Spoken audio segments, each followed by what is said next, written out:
Karibu sana Ali. Zungumza na wapenzi wa Young African Sports Club, wapenzi wa Simba Sports Club, wapenzi wa ligi kuu ya NBC na wapenzi wa dabi ya Kariakoo ambayo haina kipengele. Karibu sana. Asante sana. Nikati hapo natosha bana.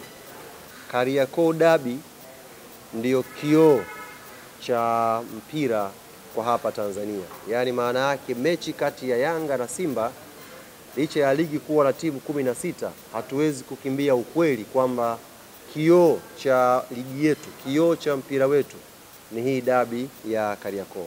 Kwa hiyo mnafanya kazi nzuri sana kuitangaza hii dabi, na hapa ambako inasemwa imefika nafasi ya 4, hapa ambako inasemwa ligi yetu ni bora, basi na nyie waandishi wa habari mna mchango mkubwa sana na mna kila sababu ya kupongezwa, na nyie mjivunie hili jambo.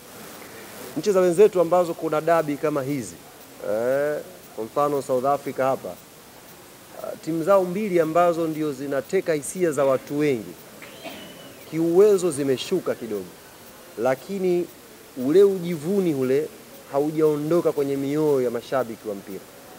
Bado shabiki wa Orlando, shabiki wa Kaizer Chiefs, inapokuja dabi bado anakuwa mjivuni na mpira wao. Sasa sisi hapa Tanzania tuna baraka zote. Tuna ubora wa hizo timu, tuna ubora wa ligi, na tuna ubora pia wa mashabiki ambao mara zote wamekuwa wakijitokeza viwanjani kuja kusupport timu zao.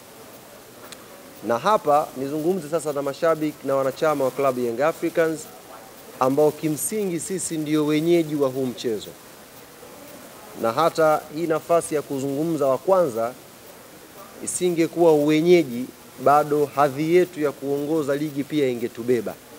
Ningeanza kuzungumza kama kinara wa ligi, alafu timu nyingine zinazofuatia chini zingekuja kuzungumza. Kwa hiyo tuna nafasi kubwa sana ya kutamba, ya kuvimba na kujivunia kuelekea siku ya kesho. Mchezo huu ni wa kwetu. Kikanuni ni mchezo ambao Young Africans tuko nyumbani.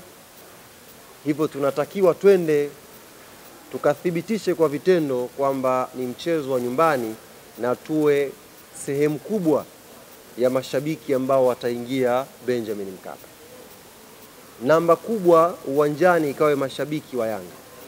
Namba kubwa ikaonekane ni rangi ya kijani na njano ndiyo imeshamiri ndani ya uwanja wa Benjamin Mkapa kwa ajili ya kuwasukuma, kuwapa hamasa na morali wachezaji wetu waweze kutupa furaha. Wiki hii kila mtu anaandika la kwake. Bwana Pacome amka hivi, Max amka hivi, fanya hivi. Lakini hayo yote ambayo tunatamani na ndio kiu yetu yaonekane kesho Benjamin Mkapa, tutawatia unyonge kweli kweli hawa wanajeshi wetu kama watakuwa wanatoka kwenye tunnel pale, alafu wanayanga tuko wachache. Tutakiwa tuje kwa wingi, tuje kwa namba kubwa, na tuje na sauti zenye nguvu kwa ajili ya kuwapa nguvu wachezaji wetu waweze kutupambania. Kitaalam ishazungumzwa sana hapa umuhimu wa point 3 za kesho. Makocha wamezungumza hapa, players wamezungumza. Naamini kila mmoja wetu anajua umuhimu wa alama 3 za siku ya kesho. Basi hizo alama pia sisi wanachama na mashabiki wa klabu ya Yanga tuna jukumu la kwenda kuzipambania, kwenda kuzitafuta. Sauti zetu ndio silaha ya kwenda nayo kwa Mkapa. Tukaishangilie timu yetu, tukawape morali wachezaji wetu, na inshallah baada ya 90 tutaondoka tukiwa washindi ndani ya Benjamin Mkapa. Kama hii ndio mechi kubwa, ndio kioo ubora wa mpira, ndio mechi ambayo tunapokea wengi kutoka nje. Kaka yetu Msigu amesema sasa hivi mechi ya dabi imeshakuwa bidhaa ya utalii. Yaani serikali yenyewe sasa haitazami kwenye jicho la mpira tu, inatazama kwenye jicho pia la utalii. Kwa maana wana namba rasmi za wageni ambao wanatoka mataifa mbalimbali kuja kwa ajili ya Kariakoo dabi. Na nyinyi ndugu zangu waandishi wa habari, mpo kwenye platform mbalimbali za kihabari za kimataifa. Mnasikia, mnaulizwa na mnaona namna ambavyo wenzetu wanajadili kuhusu mechi yetu ya Kariakoo dabi. Kwa naamini mchezo mkubwa ambao wewe mshabiki wa mpira hapa Tanzania una kila sababu siku ya kesho wewe na familia yako na jirani yako kuja Benjamin Mkapa kuenjoy. Uzuri bwana, dabi hii wenzetu Azam TV wametupa slogan nzuri sana. Nzuri sana. Timu zote tumeshaamini ziko bora. Si ndio bwana? Timu zote ziko bora. Refari katikati ni Ahmed Arajiga. Automatic dabi inakuwa haina kipengele. Hii nayo ni kosa hili. Yaani automatic tu kwamba timu zikishakuwa bora. Na katikati yupo Ahmed Arajiga.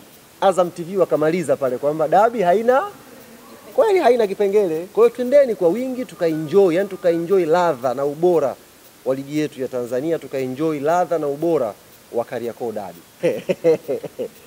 Ameniambia niseme tofauti kati ya mashabiki wa Yanga na mashabiki wa timu nyingine.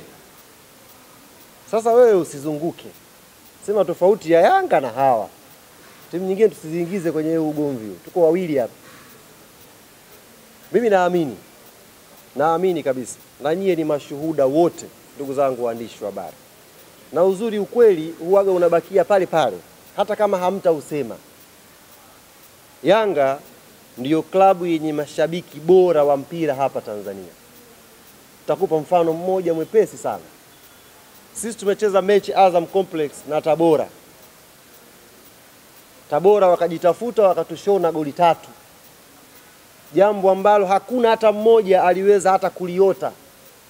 Lakini ndio bora wa ligi. Tabora kajiandaa vizuri, katushona chuma 3. Baada ya ile mechi, mashabiki wa Yanga walisimama majukwani wakiwapigia makofi wachezaji wao. Wameumia, lakini wanatambua ligi ni marathon. Usipompa moyo leo anapofeli, usitegemee kesho ataamka kutupambania.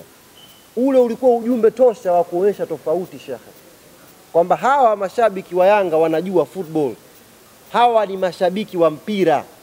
Alafu kuna vikundi vya washangiliaji. Kuna watu oya. Kuna watu wao wanakuja kufuata matokeo uwanjani. Na namshukuru sana Mheshimiwa Msigu amesemwa jana. Kasema uwanja una kamera. Sasa hivi tutatafutana mmoja baada ya mwingine. Uking'oa kiti tuna wewe. Sasa hiyo mifano miwili shekhe inatosha kukuthibitishia kwamba Yanga ndiyo timu yenye mashabiki bora wanaojua mpira. Hata ikitokea wamepata matokeo mabaya, Yanga huwa wanadili na ya kwao, wanakwenda nyumbani. Yanga sio mafundi ujenzi wa uwanja. Umeisha wakaanza kagua viti vimekaa sawa, nati zipo au hazipo. Narudia tena, dabi ya kesho haina kipengele ndugu zangu. Kipengele labda waje nacho makoro. Neno naitumia tena. Shika.